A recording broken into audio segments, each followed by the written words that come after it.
I want to bring in now somebody who is going to be looking at this very closely. Senator Tim Kaine, Democrat from Virginia and a member of the Budget Committee, as well as the Health Committee, Health, Education, Labor and Pensions. Senator, thank you for being back on the show this morning. Absolutely, Hallie. Good to be with you.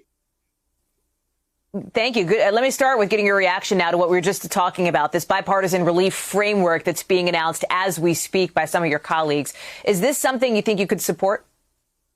Hallie, I've been in very significant discussions with this group. And look, the size of the package is not what I think is optimally needed for families, but we're going to have to compromise. There's a Republican Senate and a Democratic House, and we cannot leave this Capitol for the holidays until we come up with a COVID relief bill. So it involves some compromises. It's a promising framework. There are a number of details still to be worked out, and I'm working particularly on the issue of state and local government aid, and the Republicans are requesting liability protection. How you put those two pieces together, I'm trying to work with the group on that. But it is a promising development when bipartisan senators stand up and say, we've got to get this done. You mentioned that you think you cannot leave, lawmakers should not and cannot leave Washington for the holidays over Christmas, as they often do, if this is still lingering or outstanding.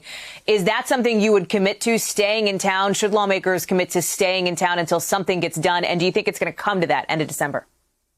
Hallie, I will not vote to go on a recess until we get COVID relief. When we go into a recess in the Senate, they basically put this on the table and they say, motion to go into recess until January 3rd or something like that.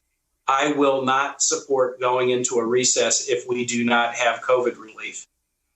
The day after Christmas, millions of people lose unemployment benefits. Mm-hmm. And we just should not be leaving until we get this job done. That is the urgent priority right now. We need to stay till we get it done.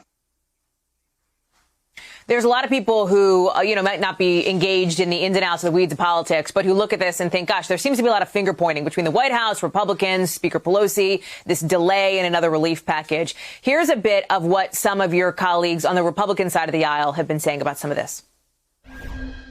And Nancy Pelosi has been laughable. She says she wants this amount of funding to open schools, and we give that. We give more than that, and she rejects it. She's been unserious. Will they continue to insist that either they get their entire ideological wish list or the American people get nothing at all?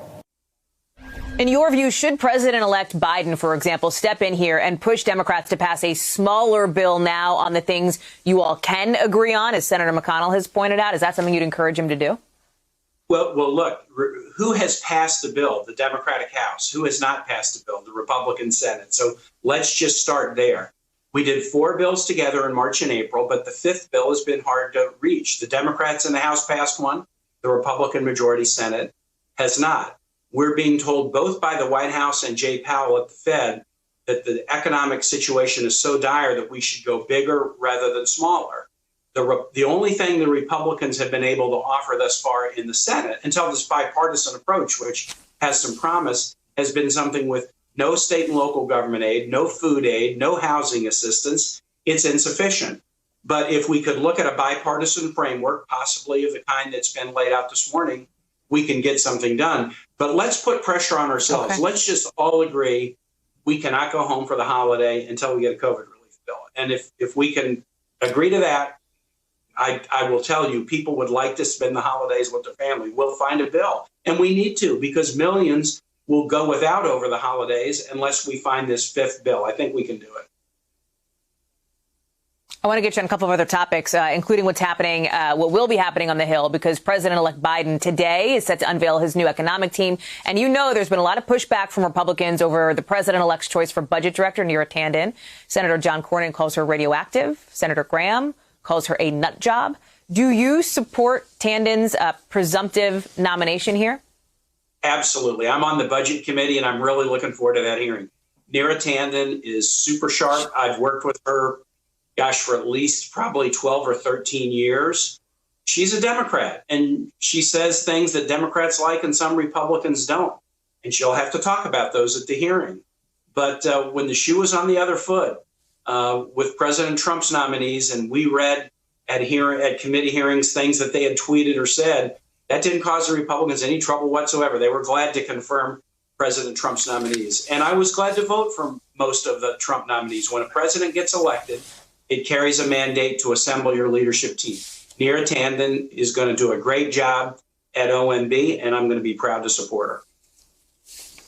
I only have less than a minute left, but I do want to quickly get your reaction to those extraordinarily troubling remarks from the president's campaign lawyer, Joe diGenova, about Chris Krebs, obviously who used to head the cybersecurity effort in the administration, saying that Krebs should be taken out at dawn and shot for going against the president's false claims of election fraud.